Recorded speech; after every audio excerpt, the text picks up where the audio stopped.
নিশ্চয় এতক্ষণে বুঝেই গেছো যে এটা দিয়ে আমি কি তৈরি করব। এটা দিয়ে তৈরি করব আমি একটা নিরামিষ ডিমের আইটেম।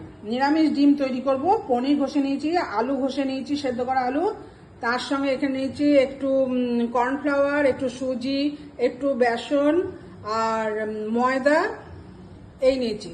আর এখানে নিয়েছি একটু চিনি, আর এখানে নিয়েছি একটু নুন, সঙ্গে রয়েছে গোলাপ জল আর একটু ঘি। এই দিয়ে আমি ডোটা করে নেব। এবার দেখো, তোমরা নিশ্চয়ই এটা থেকে বুঝতে পেরেছো যে এটা দিয়ে কি তৈরি হচ্ছে। এটা কিন্তু ছানার ডো, যেগুলো তোমাকে আগে দেখিয়েছি তোমাদের, সেইগুলো দিয়ে আমি এটা করে নিচ্ছি। এবার এটা আমি ডিমের শেপ দিয়ে নেবো, তোমরা দেখতে থাকো। এই দেখো আমার নিরামিষ ডিম রান্নার রেসিপি। ইনগ্রিডিয়েন্টস গুলো কি কি নিয়েছি দেখো। ডিমগুলো তৈরি করে নিয়েছি, এর সঙ্গে আমি একটু আলু ভেজে নিয়েছি কেন গ্রেভি করব।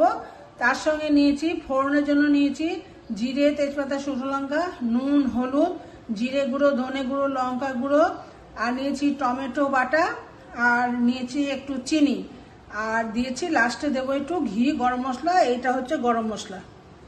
ঠিক আছে, দেখো আমি রান্নাটা করে নিই।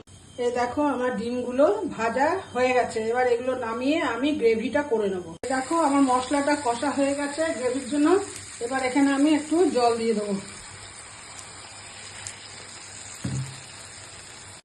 এই দেখো আমার নিরামিষ ডিমের ফাইনাল লুক। এই হয়েছে আমার ডিমের কারি।